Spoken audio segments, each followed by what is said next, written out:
Sejam todos bem-vindos a mais uma aula do Depósito da Fé. Agora dando início ao livro do profeta Daniel, seguindo já a sequência de Ezequiel. O livro de Daniel, ele foi escrito ali por volta do ano 164 a.C., mais ou menos, um pouco antes. Mas ele fala do profeta que viveu durante o exílio da Babilônia, isto é, no século VI a.C. Então, é evidente que o agiógrafo não é o próprio profeta.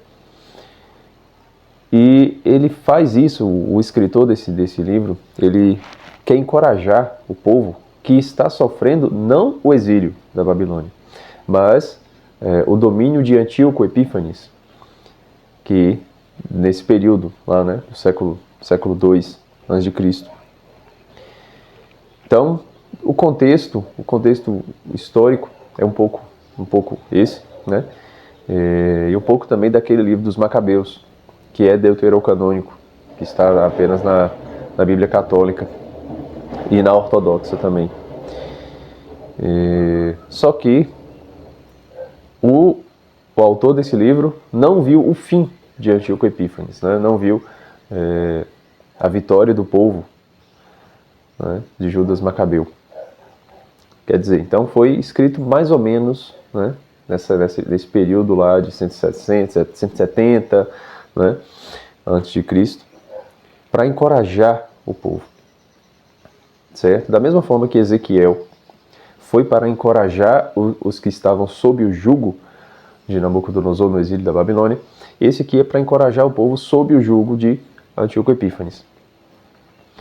E encorajar com a figura de Daniel, porque Daniel ele é um herói para o povo hebreu, para o povo judeu, que Daniel também era judeu, da tribo de Judá. Ele era um herói porque todos esses feitos que são narrados provavelmente circulavam na boca do povo.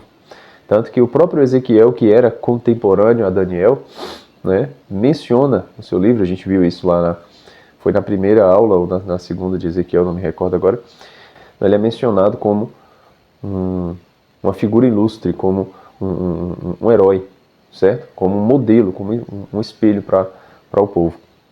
E que tipo de herói é esse? Vamos começar pelo seu nome. Daniel significa Deus é meu juiz, certo? Deus é meu juiz. Quer dizer que esse livro fala sobre o juízo de Deus. E também o heroísmo de Daniel está na soberania de Deus, porque Deus é meu juiz, é Deus quem julga as minhas ações, é Deus quem julga a minha vida, certo? Se Ele é meu juiz, se é Ele quem julga, Ele vai julgar a minha idolatria. Esse aqui é um ponto extremamente importante, certo? A batalha contra a idolatria, que começa desde o Gênesis nas Sagradas Escrituras, ela é muito forte aqui no livro de Daniel. Muito forte, a gente vai ver isso aqui. Tá? E também existe uma ligação de Daniel com o Apocalipse. Algumas imagens apocalípticas das visões das bestas que aparecem aqui, que a gente vai ver na próxima aula, também estão presentes no livro do Apocalipse. Certo? Só que a semelhança entre Ezequiel e Apocalipse é muito maior do que aqui a de Daniel. Mas é claro que o agiógrafo do livro do Apocalipse tinha todos esses livros apocalípticos também no seu imaginário. Mas enfim, vamos lá. O livro começa com o que Daniel viveu, com o exílio babilônico. Ele e mais 3 jovens, também da tribo de Judá, foram selecionados porque eram pessoas diferenciadas no meio do povo. Certo? Foram selecionadas para estar mais perto de Nabucodonosor. E eles mudaram de nome. Nabucodonosor deu um nome novo para cada um deles. Eram Daniel, Ananias, Misael e Azarias. E receberam os respectivos nomes Baltazar, Sidraque, Misaque e Abdênago. Mas esses nomes, o que eles significam? Para a gente entender o sentido da mudança de nome, a gente precisa entender o que esses nomes significavam antes. De Daniel para Baltazar, ele muda de Deus é meu juiz para Senhor do tesouro confiado. Baltazar se torna o Senhor do tesouro confiado pelo rei. né? Ananias é Deus tem favorecido. Se muda para Sidraque, que significa grande escriba. Misael, quem é o que Deus é, né? Um pouco parecido lá com Michael, né? Com Miguel, quem é o que Deus é. Se transforma em Misaque, que é convidado de um rei. E Azarias, a gente já viu também no livro de Tobias, né? Que Rafael, o anjo Rafael, se identifica como Azarias, que é Deus ajudou. Ele muda para Abdênago, que é servo de Nebo.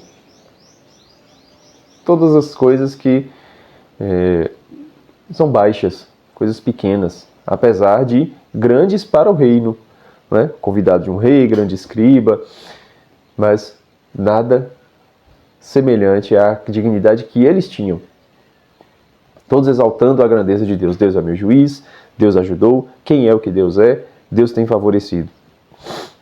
A mudança de nome nas Sagradas Escrituras ela é muito importante porque ela fala da missão do sujeito. Quando Deus muda o nome de um indivíduo, ele está potencializando aquele indivíduo, né? Abrão, pai elevado, para Abraão, pai de uma multidão, né? Deus está engrandecendo a honra, a dignidade, a missão de Abraão. E aqui, no caso, quando Nabucodonosor muda o nome desses jovens, Nabucodonosor está tomando o lugar de Deus. Só que não engrandece, ele rebaixa. Porque todo ídolo, tudo aquilo que se propõe estar no lugar de Deus, rebaixa os seus súditos. Não consegue elevar. Não consegue. Mas eles estão cativos, né? Mudaram de nome. E aí o que acontece na sequência? Nabucodonosor ele tem um sonho. Ele acorda, né, muito desesperado e convoca todos os magos, feiticeiros, adivinhos, astrólogos do seu reino para adivinhar o seu sonho e dar a interpretação. Isso aqui é interessante porque parece que é uma pegadinha do escritor. O rei fala assim, vocês têm que descobrir qual foi o sonho que eu tive e ainda vão me dar a interpretação. E aí os caras ficam todos assim, não, rei, mas espera aí, o que você está me pedindo é impossível, como é que eu vou adivinhar o seu sonho? Você me fala qual foi o sonho que a gente interpreta. Aí o rei, não, você está querendo me passar a perna, né? Fala o que foi que eu sonhei, senão eu vou acabar com a raça de vocês todos. E aí ninguém consegue adivinhar, ninguém consegue. E aí Nabucodonosor ele coloca um decreto para poder dar fim, para matar todos os sábios e adivinhos da Babilônia. E isso inclui Daniel e os seus amigos. Olha só que coisa interessante. Daniel era um sábio da Babilônia. Os outros também, né? Seus companheiros. E aí, quando esse decreto chega aos ouvidos de Daniel, ele vai até o chefe para poder saber o motivo dessa condenação. E aí Daniel procura o rei. Porque não, pera lá, não vou ser condenado junto com esses caras, né? E ele se apresenta ao rei e diz que vai dar o que o rei pediu. Vai dizer qual foi o sonho e vai interpretá-lo. O reino de Babilônia, ele é marcado também por ser o berço de uma cultura, assim, da astrologia, da adivinhação, certo? A magia. Todas as civilizações antigas tinham seus adivinhos, né? seus curandeiros, etc, etc.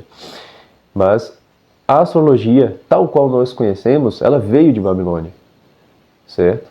Os primeiros indícios que nós temos de simbolismo astrológico vêm de lá. E é muito interessante quando a gente pega, por exemplo, a epopeia de Gilgamesh. Eu já até mostrei ela aqui na aula sobre o dilúvio, né?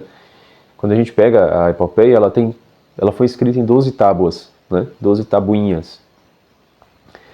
E quem conhece de astrologia, né, não tentando forçar a barra, mas simplesmente lendo a epopeia, a gente percebe que existe uma semelhança com a simbólica dos 12 signos. É muito interessante. Então quem gosta, quem quer aprender astrologia, leia a epopeia de Gilgamesh. Cada uma das tabuinhas, ela é uma jornada do herói Gilgamesh né, do herói solar, dentro dos 12 signos. Então é evidente, né, que essas coisas aconteçam lá em Babilônia. Né? É muito sugestivo. Eu fui ler já pensando, isso aqui é babilônico, será que vai ter alguma coisa? Será que... né? É difícil não ter alguma coisa aqui. E aí, Daniel, que estava no meio desses sábios, ele é separado deles para dar a interpretação do sonho do rei. Isso significa também que também os 4 eles foram aprender a língua dos babilônios. Né? Eles mudaram de nome e tal, se envolveram no reino e foram aprender a língua de lá, para dizer que o povo de Deus, o povo eleito, ele não tem que ter receio de se misturar com esse tipo de conhecimento, certo? São Paulo, séculos depois, ele vai dizer assim para Daniel: examinar de tudo e ficar com o que é bom. Tá? A gente não tem que ter medo de conhecimentos, né? De conhecer as coisas, de estudar as coisas. Né? Tem gente que fica, não, esse negócio de astrologia, isso não presta, não sei o quê. Tudo bem, você não precisa praticar, mas conhecer, né? O conhecimento de uma cultura, de uma civilização, de uma ciência, sem a prática de gestos rituais deles, não configura uma religião. Então você não está mudando de religião, você não está exercendo uma religião, tá? Você não está pecando contra o primeiro mandamento. Conhecer, Daniel não teve receio, né? E ele ainda foi misturado ali dentro do exílio, né, como um dos sábios. Mas depois ele foi separado, porque Daniel ele não praticava o que os outros praticavam. Ele apenas conhecia. E era tido como sábio porque ele já era um sábio. Ele já era um grande sábio. E a sabedoria que Daniel tinha vinha do alto. Tá? Então ele vai e diz para o rei qual era o sonho, que é o famoso sonho da estátua. Deixa eu ler aqui para vocês. A cabeça da estátua era de ouro finíssimo, o peito e os braços de prata, o ventre e as coxas de bronze. As pernas eram de ferro. Uma parte dos pés era de ferro e a outra parte de barro. Estavas olhando a estátua quando, sem intervir mão humana, uma pedra soltou-se e atingiu a estátua em seus pés de ferro e de barro, destroçando-os. Com isso, esmigalhou-se ao mesmo tempo o que era de ferro, de bronze, de prata e de ouro.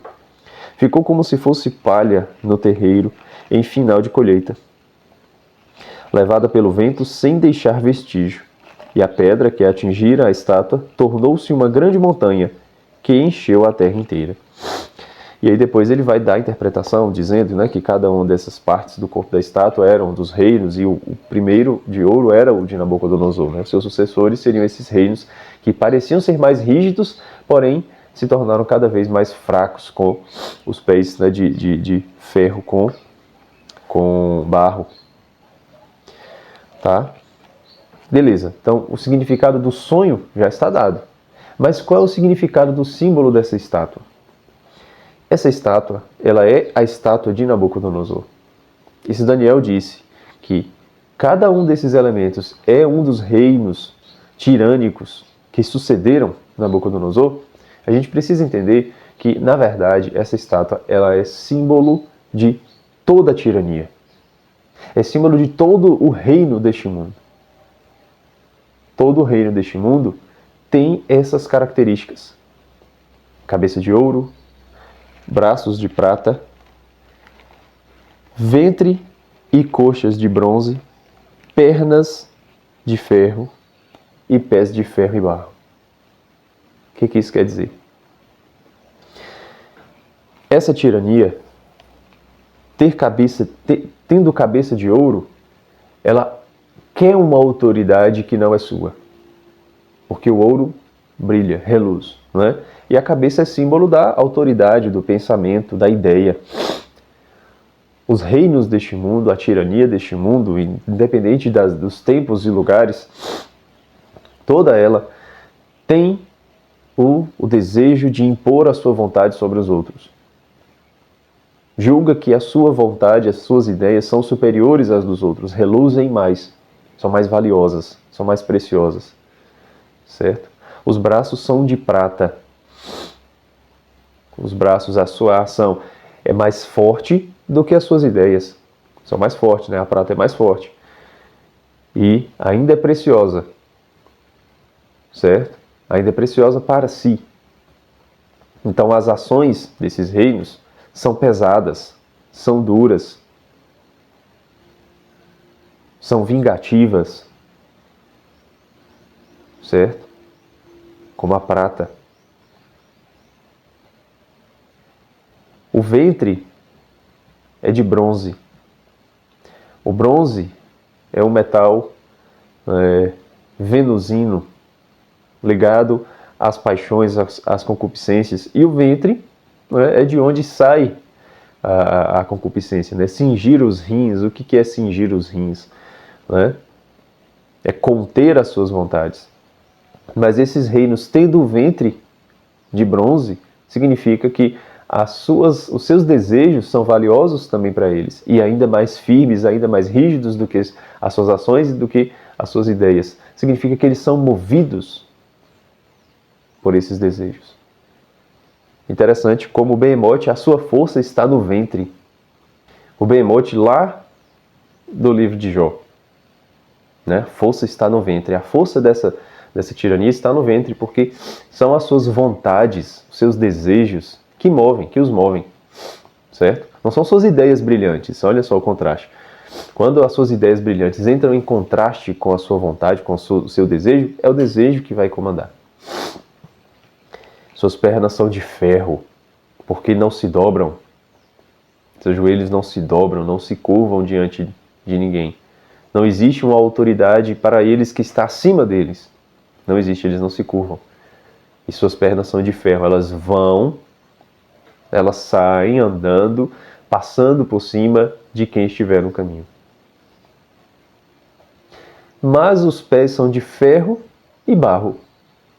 Os pés acompanham as pernas, né? Tem a rigidez do ferro, a força do ferro, tem a brutalidade do ferro, mas tem a fragilidade do barro. Como que uma estátua gigantesca, né? Magnífica, valiosa, tem pés de barro. Mas é evidente, a tirania desse mundo passa. Os reinos desse mundo passam. Eles não resistem. Os seus pés são fracos. As suas almas são fracas. O contato com a realidade é frágil. É frágil. Não existe um contato real com o mundo, com a circunstância, somente um contato ideológico. Os pés são de barro. E aí o que acontece? Uma pedra se solta de algum lugar, sem intervenção de mão humana, e atinge a estátua pelos pés, destruindo a estátua. A estátua vira pó, um pó que o vento leva. E essa pedra se torna uma montanha. Que pedra é essa que se desloca sem a ação de força humana?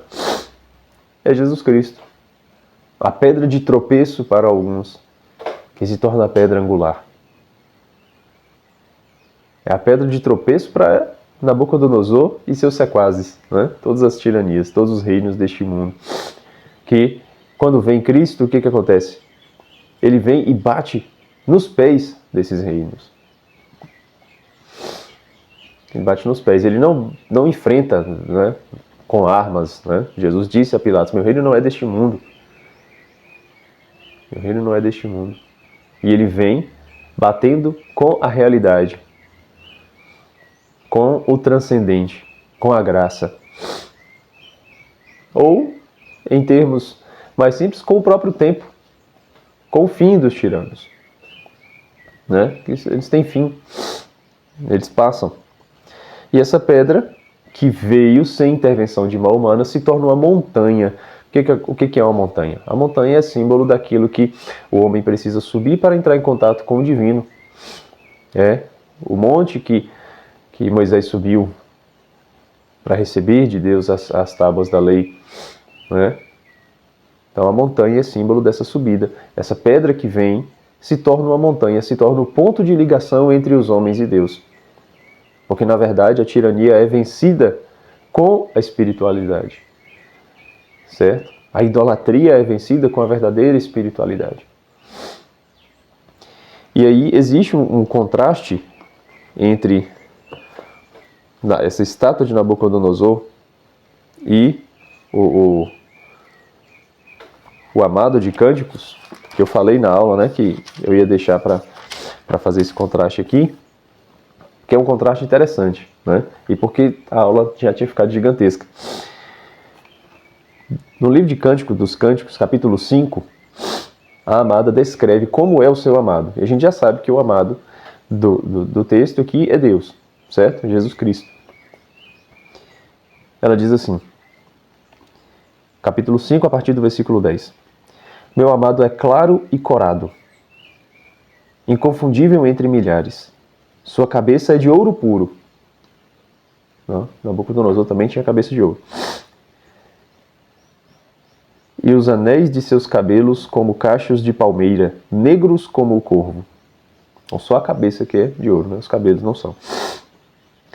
Seus olhos são como pombas à beira dos riachos, lavadas em leite, e repousando junto a torrentes borbulhantes. Suas faces são como canteiros de aromas, com tufos de ungüentos. Versículo 14. Suas mãos são torneadas em ouro, cheias de jacintos. Seu ventre é de marfim lavrado, guarnecido de safiras. Suas pernas são colunas de mármore, sustentadas sobre bases de ouro. Seu aspecto é como o do Líbano, alto como os cedros. Então, como é que é esse amado aqui de Cânticos?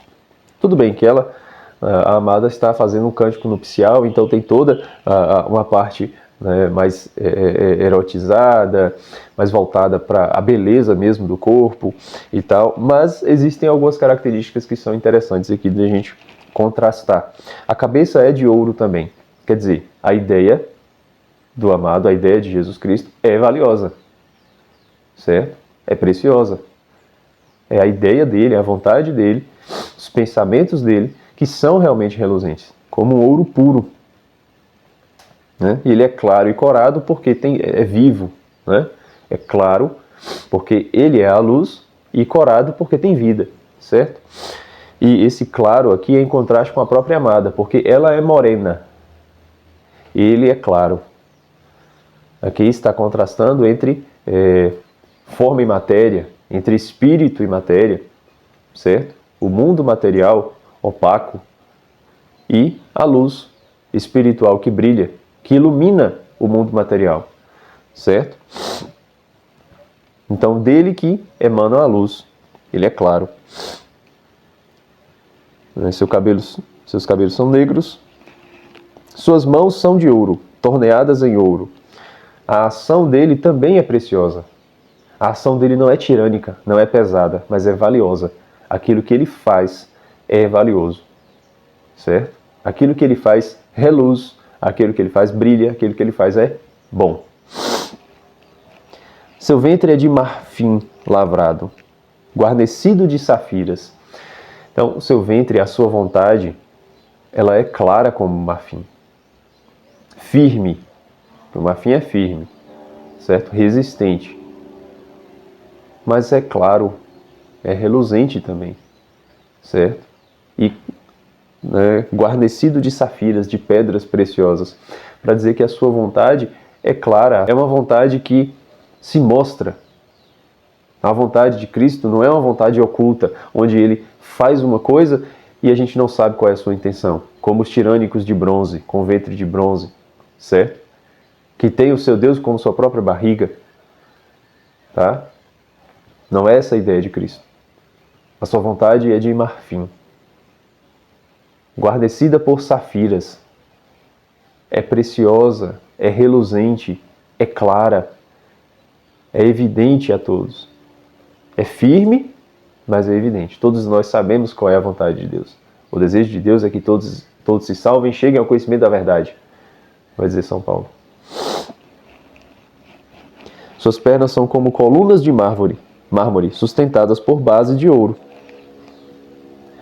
Então, ele marcha como o mármore claro, o mármore claro que reluz, certo?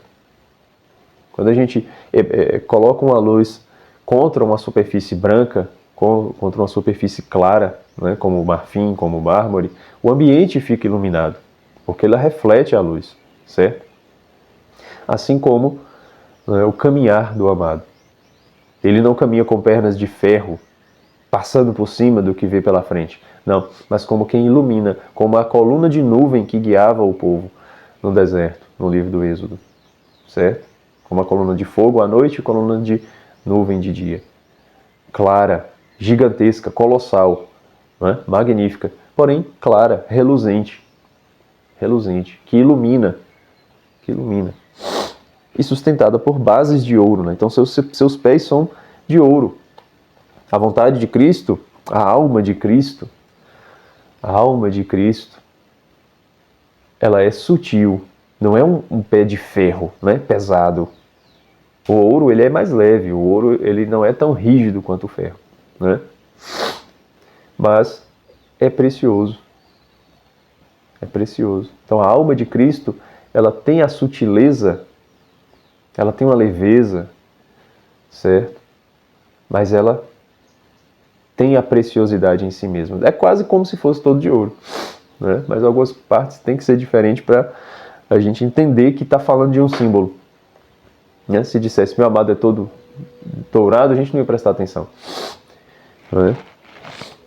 Mas a sua alma é preciosa, a sua alma é reluzente, a sua alma é dócil, é sutil, mas é valiosíssima.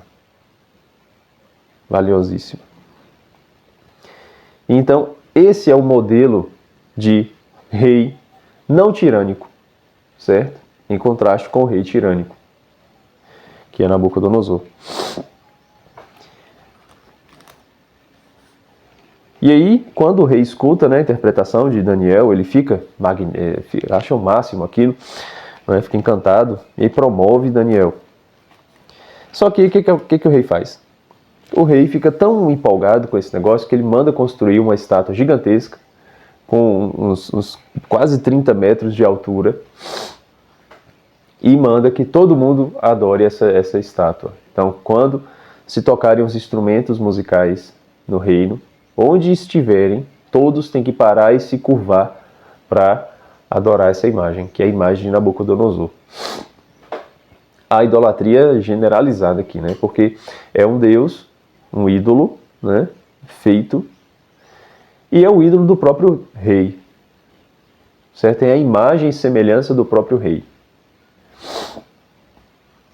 Mas os três jovens, Misael, Ananias e Azarias, não se curvam, e aí chegam no ouvido do rei.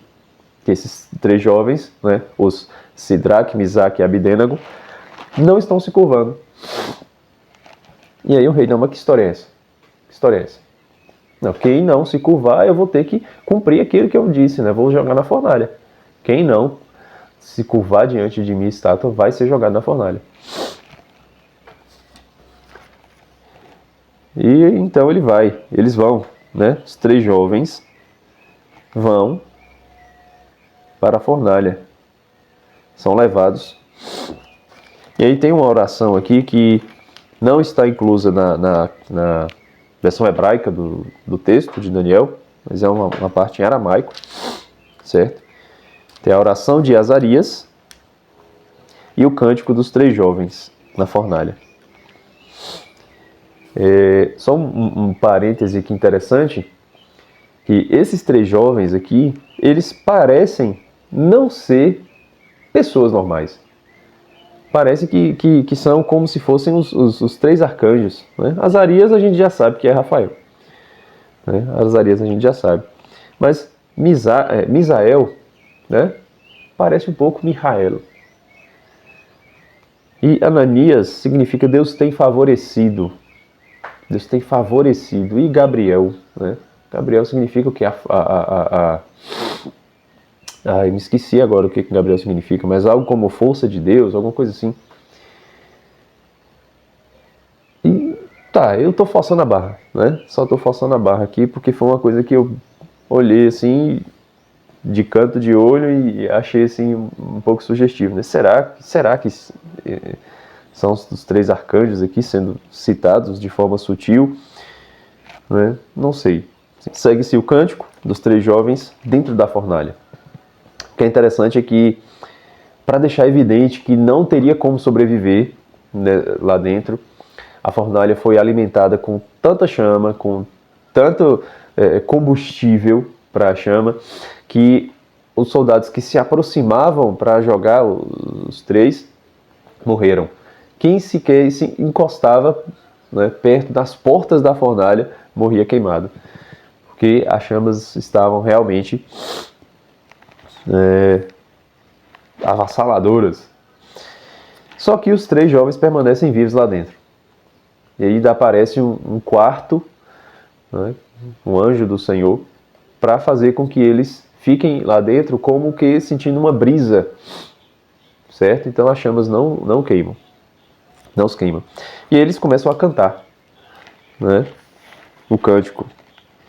Nessa tradução tá um pouco diferente aqui a ordem dos termos, mas eu achei legal, achei bonito. Bendito és tu, Senhor, Deus de nossos pais, e digno de louvor e muito exaltado pelos séculos. Bendito é teu nome santo e glorioso, e muito louvado e muito exaltado pelos séculos. Bendito és tu no templo de sua santa glória, e muito digno de louvor e super glorificado pelos séculos. Bendito és tu no trono do teu reino. E aí, beleza, né? Uma exaltação a Deus. E aí depois começa a fazer com que toda a criação bendiga o Senhor. Aí vem, bendizei ao Senhor todas as obras do Senhor. Aclamai e super exaltai-o pelos séculos. Bendizei, ó céus, o Senhor. Bendizei, anjos do Senhor, águas todas em cima dos céus. Potência do Senhor, sol e lua, estrelas do céu, chuvas e orvalhos, ventos, fogo, calor, frio, ardor, orvalhos, geadas, geleiras, frio, gelo e neve, certo? Um cântico gigantesco, que inclusive está nas laudes, né, dos domingos, do primeiro domingo do Saltério, na Liturgia das Horas. É um cântico muito bonito. E o que ele significa, o que ele mostra pra gente?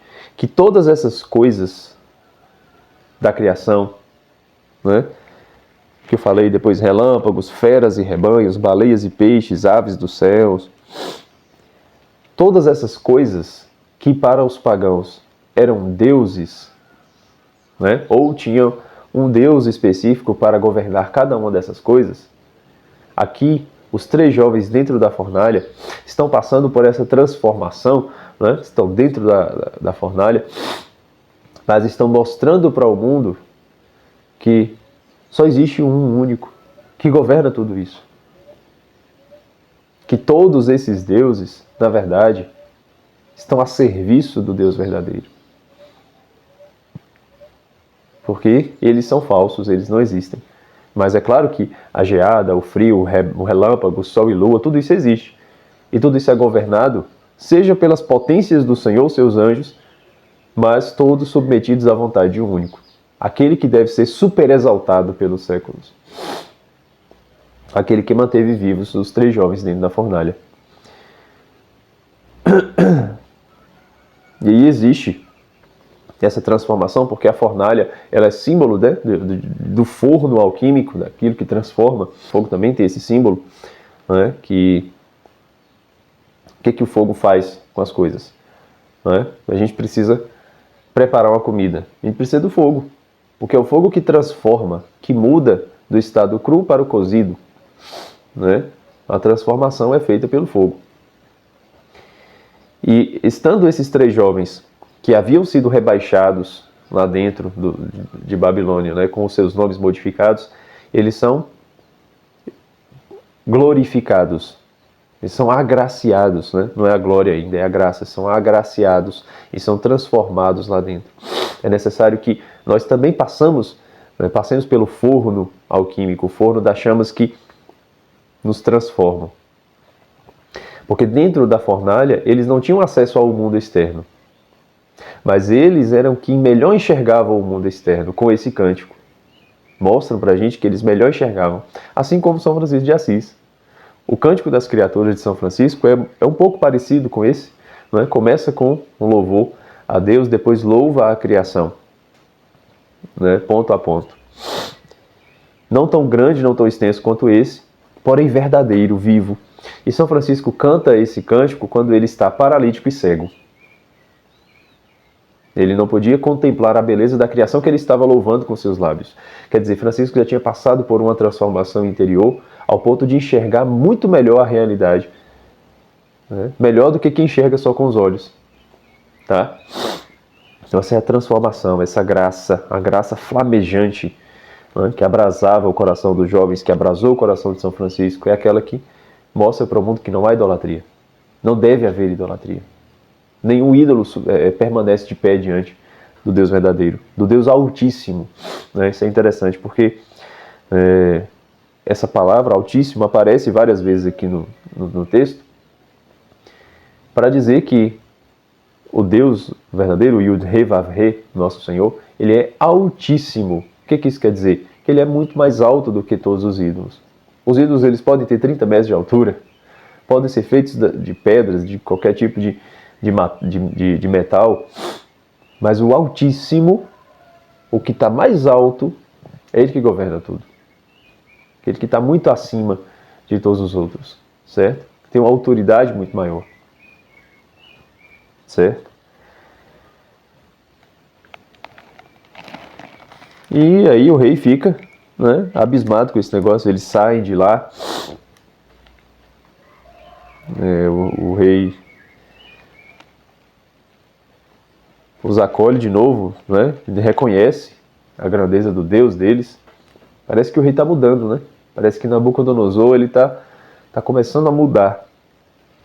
E o que é curioso é que não existe registros de que Nabucodonosor tenha se convertido mesmo, como mostra ainda no capítulo a seguir, né? Não existe registro disso. Era um rei tirânico e acabou. Mas por que o hagiógrafo faz isso? Faz esse jogo, essa brincadeira com a história, que estava muito mais viva na sua época, né? Para nós, a gente não tem como a gente saber, né, se alguém conhecia um detalhe de Nabucodonosor que não foi divulgado, né? Mas o povo daquela época tinha muito mais próximo, muito mais vivo isso. E por que ele deixa esse tipo de registro? De uma espécie de conversão de Nabucodonosor, que vai acontecer aqui, né? Nos capítulos 4 e 5. Para mostrar para a gente que não importa o grau em que um tirano esteja dentro da cidade dos homens, ele pode ser aceito na cidade de Deus. O tempo todo, a Sagrada Escritura está mostrando para a gente que existe a justiça que divide a cidade de Deus e a cidade dos homens, e existe a graça, a compaixão, o hesed, a misericórdia, que faz com que qualquer um que seja da cidade dos homens e queira entrar na cidade de Deus, ele será aceito. Porque a misericórdia de Deus abarca tudo. Não existe essa separação e essa união o tempo todo. Não é? É um ciclo. Separa os bons e maus e une os que se convertem e os que são verdadeiramente bons. Não é? Porque, volto a dizer, estar na cidade de Deus não é garantia. Estar na cidade de Deus em vida, né, exteriormente, não é garantia de que estaremos nessa cidade no fim dos tempos, porque Deus separa e une. Separa e une. A Sagrada Escritura tem essa narrativa o tempo todo. E aí vem o segundo sonho de Nabucodonosor, que é o sonho da árvore. E ele faz de novo, né? Chama os adivinhos, os magos, para interpretar o sonho. Ninguém consegue interpretar. E aí vem Baltazar, Daniel, para interpretar. E o sonho é assim. Era uma árvore grande e forte, chegando o seu topo até o céu, e sua copa chegava até o limite de toda a terra. As suas folhas eram belíssimas e seus frutos copiosos. Nela encontrando-se alimento para todos. Debaixo dela, abrigavam-se os animais do campo, e os seus ramos em seus ramos aninhavam-se as aves do céu, e dela alimentava-se todo ser vivo.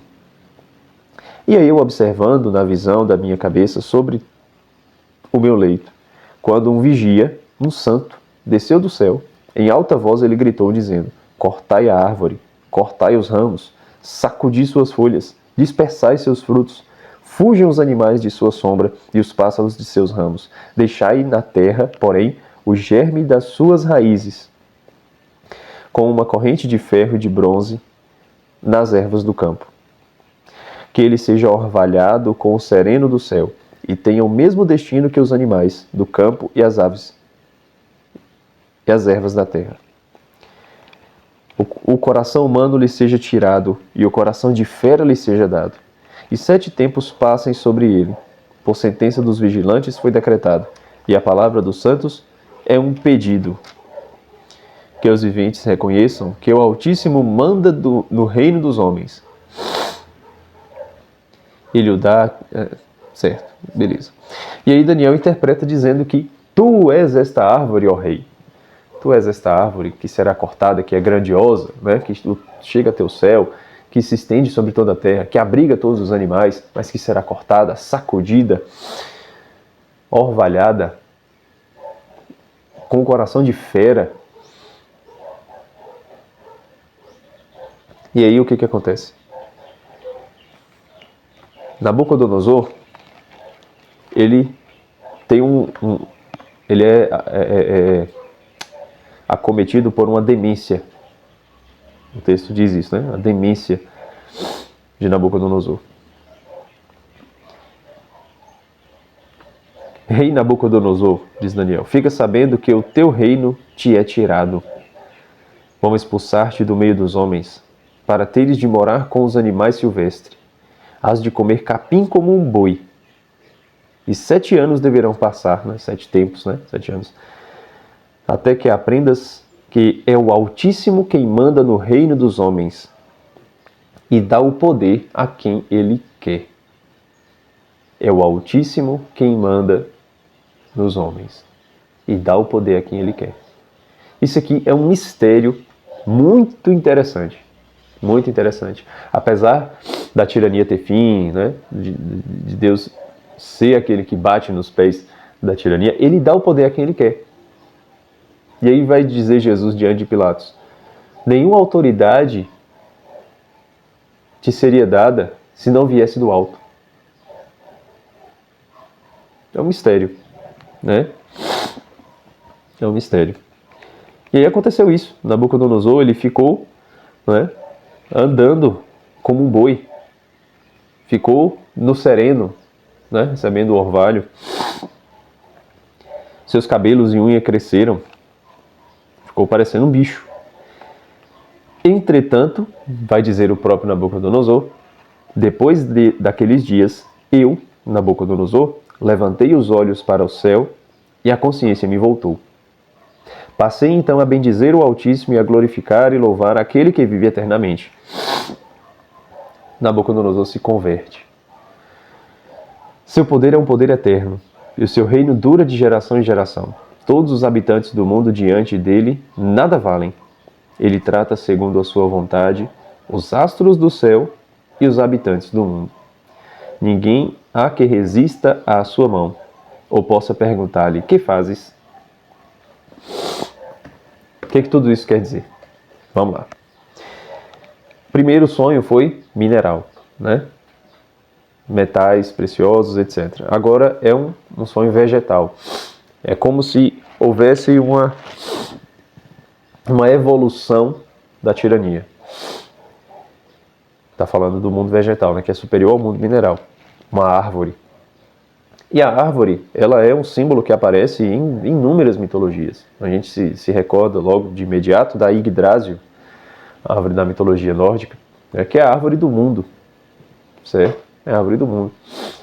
E a árvore, ela tem esse símbolo, porque ela cresce, né? A copa das árvores, além de fazer sombra, ela toca muito alto, né? Tem árvores que ficam gigantescas. E quanto maior a árvore, mais profundas são as suas raízes. Então a gente pode imaginar, né, a árvore que tem os seus galhos para o alto e suas raízes como um espelho, né, embaixo da terra. Quer dizer, a árvore ela abarca céu, terra e baixo da terra. É abaixo da terra. A árvore, ela é aquilo que abarca o mundo inteiro. E sendo assim, uma tirania que abarque o mundo inteiro, né? Um reino, uma cultura, uma civilização, se a gente for pegar, né? Os escandinavos, os babilônios, os persas, os egípcios, etc. Né? Cada uma dessas civilizações como árvores que abarcam todo o mundo, não o mundo com sua extensão completa, mas o seu próprio mundo, porque a civilização ela tem a extensão do mundo onde ela habita. E quando ela descobre novos territórios, ela quer dominar aqueles territórios, né? Quer abarcar o mundo inteiro. Então, a árvore do mundo das civilizações,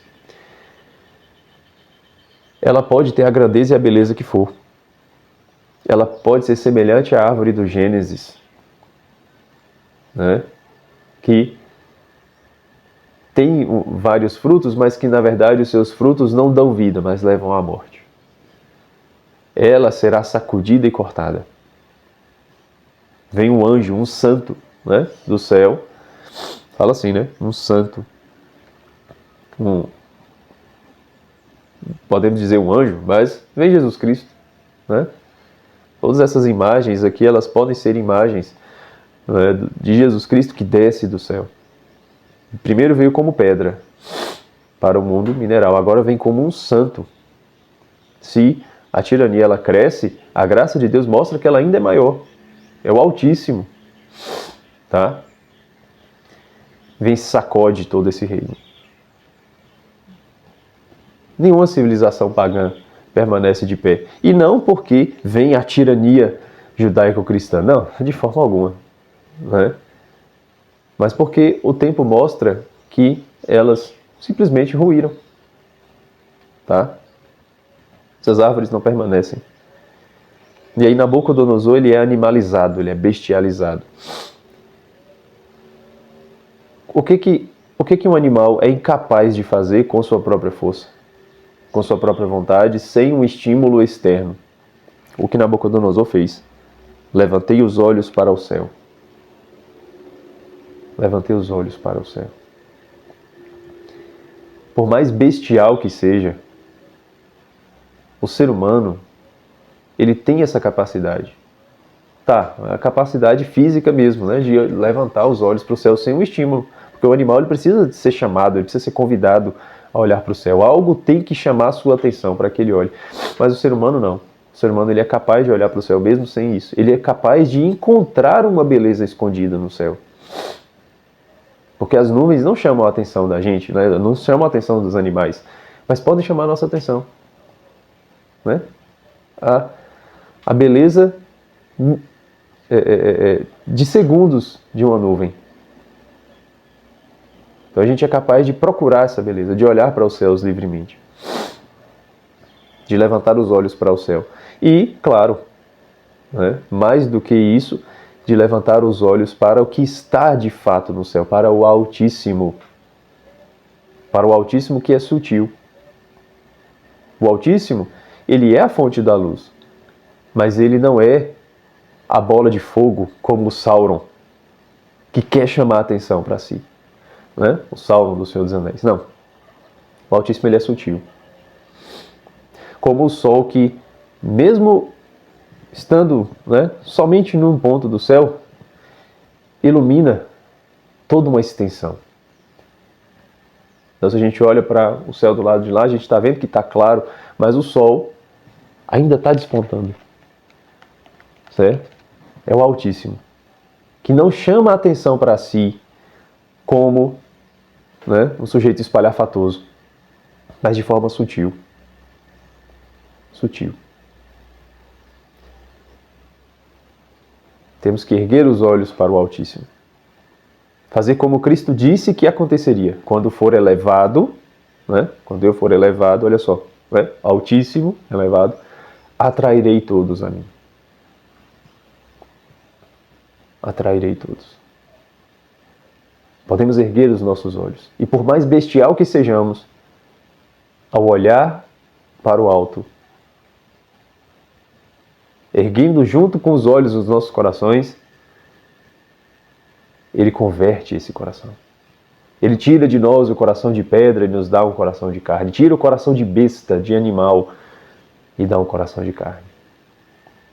Como fez com, né, o pseudo Nabucodonosor, ele fará conosco.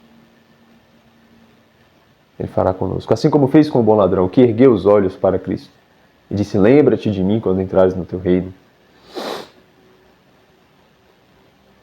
É assim que ele faz. E aí essa profissão de fé de Nabucodonosor é muito bonita, porque ele está de fato indo contra a idolatria do povo babilônico. Está dizendo: todos os habitantes do mundo diante dele nada valem. Ele trata segundo a sua vontade os astros do céu e os habitantes do mundo. Quer dizer, beleza, você pode entender de astrologia, né? Você pode ver que existe de fato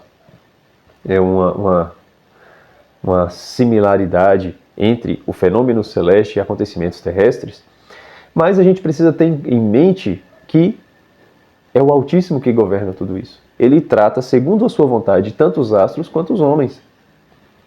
Se ele trata segundo a sua vontade, é lógico que pode haver uma similaridade entre os dois, sim, mas como um sinal daquilo que é a vontade de Deus. Certo? Não estou fazendo aqui um discurso pró-astrologia, pró-prática astrológica, de forma alguma, mas estou ressignificando a coisa. Tá? É Deus que governa tudo, é Deus que governa os astros e os homens. Então, se, sei lá, você está ali fazendo uma leitura de mapa e o mapa natal está dizendo que você tem uma característica tal. Você não nasceu assim, vai ser sempre assim, né? Tem uma prisão. Não, não é isso. Mas uma característica que está ali no seu caráter é uma coisa que é uma permissão divina. Seja uma dificuldade ou uma qualidade, é para que Deus seja glorificado. Certo? Enfim, né? Senão a gente vai mudar todo o rumo aqui da aula. Mas uma outra coisa que é interessante nessa animalização de Nabucodonosor é que diz que ele comerá capim como um boi. Vocês se lembram que algumas aulas atrás foi feita uma referência como essa? Comerá capim como um boi, que come capim como um boi. E antes, né, o ventre de bronze, sua força está no ventre. É uma referência ao Behemoth. É uma referência. Né? E Nabucodonosor andou como uma fera mesmo, né? Como um quadrúpede, como o Behemoth. O Behemoth é símbolo dos reinos deste mundo, tá? Como foi dito lá na aula do livro de Jó. E os reinos deste mundo têm essa característica de serem semelhantes a ele. Só que quando foi transformado num Behemoth, que come capim como um boi, certo? Ele conseguiu olhar para o alto e se converter.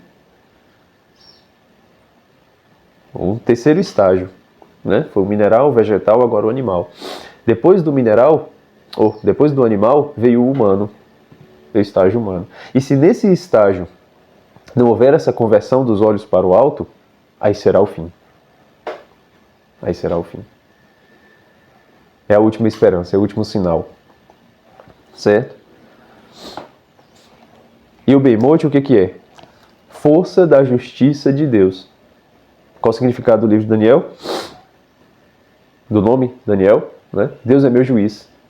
A justiça de Deus contra a idolatria. A força da justiça de Deus contra a idolatria. E aí, só para a gente finalizar, tem um momento lá em que Baltazar, o sucessor de Nabucodonosor, olha só, tem o mesmo nome, né, que era o de Daniel, Senhor do tesouro confiado. Ele profana as taças do templo, que eram usadas no templo de Jerusalém, né, que foram confiscadas para o reino de Babilônia. E aí vem uma mão, vem uns dedos e escrevem na parede, né, Bené, Tekel e Pérez. E Baltazar fica doido sem entender aquilo, até que Daniel vai dar a interpretação. E aí fala: Bené, Deus contou o tempo do seu reinado e já o completou. Mené, contar. Tekel, pesar. Foste pesado na balança e te faltava peso. Pérez, que é dividir. Teu reino foi dividido e está entregue aos medos e persas. Tá, qual é o sinal de Deus aqui agora? O sinal de Deus é que, além da idolatria, ser punida, a profanação ao templo também. A profanação do sagrado é tão grave quanto a idolatria, porque a idolatria é você sacralizar o que é profano. E a profanação é você profanizar o que é sagrado. Tá? E aí o que acontece? As taças eram usadas no templo de Jerusalém. Eram separadas para Deus. Foram usadas para festas. Para festas, né, de Baltazar, onde todos eles tomaram vinho nessas taças. Beleza. A função foi usada. A taça é usada para tomar vinho, né? Para beber alguma coisa. Mas não de forma vulgar. Era de forma sagrada no templo. Separada para Deus. Aqui foi de forma vulgar. Mas espera aí, Deus está valorizando, né, um pedaço de ouro, um trem, um utensílio somente? Claro, Deus valoriza isso. Não porque existe valor no objeto em si, mas porque ele era sagrado, ele era separado para Deus. E existe uma ritualística nos objetos sagrados, sim. Né? Existe um valor que deve ser dado aos objetos sagrados, sim. Esses objetos não podem ser profanados? Não. Por quê? Profanar um objeto sagrado é dizer que o culto, as práticas de religião, elas têm o mesmo valor do que qualquer outra coisa no mundo. E não é assim. Aí vem o dedo de Deus, né? Interessante, o mesmo dedo que escreveu as tábuas, né, da lei no Monte Sinai, é o que escreve agora a punição do rei Baltazar, contra a sua profanação. Então Deus é meu juiz. Qual é o juízo de Deus? Contra a idolatria e contra a profanação. Porque Deus é altíssimo. Deus é altíssimo. E se Ele é altíssimo, só Ele deve ser super exaltado pelos séculos, como o cântico, certo? Como no cântico. E a Ele devem ser separadas o que é sagrado. Todas as coisas sagradas, separadas, devem ser mantidas com Ele. Então, não só os objetos, mas a nossa vida. Aquilo de melhor que nós temos, que deve ser separado para Deus. Nosso coração. Não podem ser profanados. Não podem. Não podem ser mundanizados, vulgarizados. E muito menos, não podem colocar algo no lugar de Deus. Então, era isso que eu tinha para dizer nessa aula. Agradeço por você ter assistido até aqui. Deixe aí suas dúvidas nos comentários, certo? Se ficou algum ponto, né, que você achou interessante que eu não comentei, coloca aqui nos comentários ou lá no grupo de WhatsApp, certo? No Depósito da Fé. Se você também não está no grupo, o link está na descrição do vídeo. É de graça, tá? Você pode entrar no grupo para a gente conversar melhor, certo? Existem muitos símbolos que eu acabo passando batido, porque, né, ou porque não chamaram a minha atenção, ou porque realmente o tempo das nossas aulas aqui não permite que eu, né, aprofunde em muitas coisas. Mas o grupo do WhatsApp está lá justamente para a gente conversar, certo? Sobre essas coisas e sobre o que der na telha aí, né, ligado às Sagradas Escrituras, a simbolismo, etc. Tá bom? Então, era isso. Não deixe aí também de cumprir a liturgia do YouTube. Curta esse vídeo, se inscreva no canal se você ainda não é inscrito. Compartilhe com seus amigos para que esse conteúdo cresça, certo? E alcance outras pessoas que também precisam dele, tá bom? Então é isso, um abraço e até o próximo vídeo.